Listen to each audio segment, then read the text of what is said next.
Welcome to this new automotive news video, the one for April 2nd, 2026. Today we're going to talk about Renault. Since the boss is leaving, the boss is abandoning ship, leaving Renault facing uncertainty. We'll talk about Renault for another news item since they've just unveiled a new engine for their Symbiose, intended for the French market. We'll also discuss Audi's return to large displacement diesel engines in its SUVs and introduce Ziker, a new Chinese brand entering the French market today. We'll also talk about BMW, which is announcing a new, more affordable version of its iX3 SUV.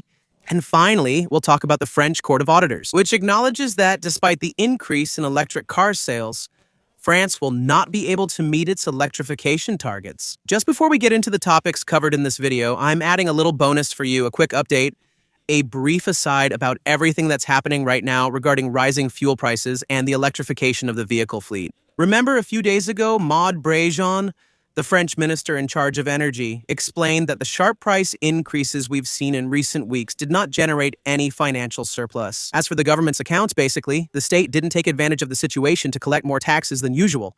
Well, we already know that. Mechanically, that's not true. A 20% tax on something that costs €1 always brings in more than a 20% tax on something that costs 50 cents. Most importantly, we learned this morning from the government that the surplus truly exists, and that the government wanted to use this little extra jackpot to pay even more subsidies for buying electric cars. It's up to you to tell me what you think about it, but what is certain is that at some point, we will have to come to an agreement. There's really a lack of consistency, just like the statements of the En Marche deputy Jean-René Cazeneuve, who explains on TV, on BFM, that it's absolutely necessary for the French to switch to electric cars, admitting 2 sentences later that he still drove an internal combustion car. It's up to you to tell me in the comments what you think of this idea, whether you're for or against it. In any case, I hope the topics we're going to cover in this video will interest you. If that's the case, I'm counting on you as usual to show it by leaving a like, subscribing, and boosting this video if the option appears for you, and by leaving a comment where you share your opinion on today's news. We're going to start by talking about one of the big news stories of the day, since Renault is going to change its boss again, because Jean-Dominique Senard, the current president of the Renault Group, will leave the company by 2027. So, why is he leaving? Quite simply because at 73 years old, he has reached the age limit set by the group for holding this position. So, there's no big drama behind his departure. However, this reshuffle comes at a particularly inconvenient time for Renault, as he has held this role for 8 years since Carlos Ghosn's arrest. And his departure removes a trusted figure at a time when Renault is weathering a series of storms and challenges. Last year, it was Renault's chief operating officer, Lucas Domeo, who jumped ship. He was then replaced by François Provost, who has only been there for a few months, whose new strategy announced for 2030 did not please everyone on the board of directors. Dacia, one of the group's brands, has seen its sales drop sharply since the beginning of the year. It's 100% electric, and for now, sales are not going very well. Renault has to manage massive investments to succeed in its transition to electric vehicles, but at the same time, it's also announcing the return of combustion engines for some of its models. The balance of the Renault-Nissan partnership is still fragile, and Renault is 15% owned by the French state. The choice of his successor could become a political issue, making it more complex and potentially contentious, and his successor could change the brand's strategic roadmap. So, for now, this departure brings a lot of uncertainty, both for the employees, who don't know whether there will be changes to the brand's industrial plans or not. It's also uncertainty for the partners, especially Nissan, since Jean-Dominique Senard was the one who worked to reconcile the two brands, Renault and Nissan, after the Carlos Ghosn affair. And above all, there's uncertainty for investors, who don't know how the markets will react, and what could be the new direction for Renault in the coming years.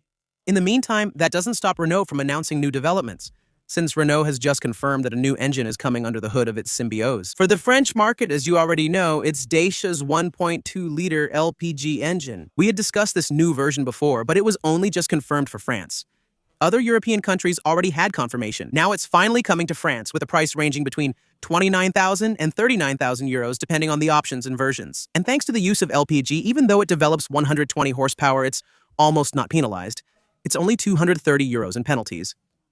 According to the 2026 scale, by the way, since we're talking about engines, let's talk about Audi, which really chose the worst timing to announce new cars, large displacement diesel engines for SUVs, especially for the Audi Q5. Since it's the return of the 3-liter V6 diesel, the famous 3-liter TDI that's announced in this version, The engine develops 299 horsepower and 580 Nm of torques. Thanks to this mild hybrid engine, Audi claims some pretty impressive performance. Still, considering the fact that this vehicle weighs over 2,100 kilograms, it's announced to do 0 to 100 in 5 seconds. A top speed of 250 km/h and an average fuel consumption between 5.8 and 6.5 liters per 100 kilometers. Impressive performance. But also in France, an impressive penalty, so the CO2 penalty.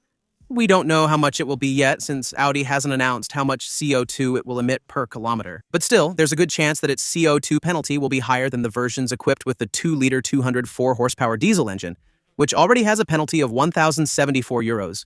So probably more than 1,000 euros in CO2 penalties, combined with a weight penalty of at least 12,000 euros. Very high taxes combined with a purchase price that is also quite high, since you'll need to pay at least 75,000 euros for the V6 3-liter TDI versions. A quick note about this vehicle. It was primarily designed for the German market and was originally certified there. In order to run on HVO 100 diesel, which is currently cheaper than fossil diesel in Germany.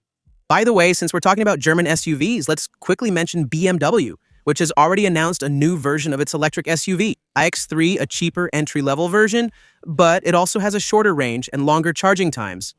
This new version is called the X340. In this new version, the X3 produces 320 horsepower, still fully electric. Its battery goes from 108 kWh in the larger version of the EX3 to about 82 kWh. This allows it on paper to reach 635 km range, which is still much less impressive than the larger X3, which on paper does over 800. The charging power has also been reduced, going from 400 kWh to 300 kWh.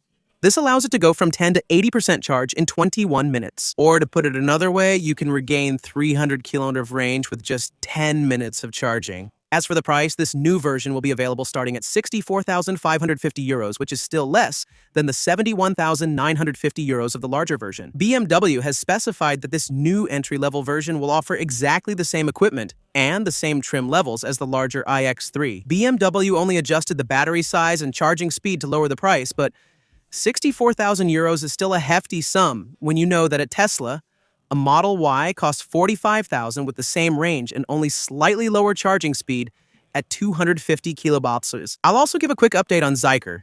It's a new Chinese brand that belongs to the Geely Group, and it's been available for order in France since today. The French lineup includes 4 models, starting with the entry-level option. Starting at 37,900 euros, it's the Ziker X SUV, which offers a range between 330 and 415 kilometers depending on the version. Above that, there's a station wagon, the Ziker 7 GT, sold starting at 40,000 euros. And above that, a 7-seater SUV, the 7X, starting at 52,000 euros.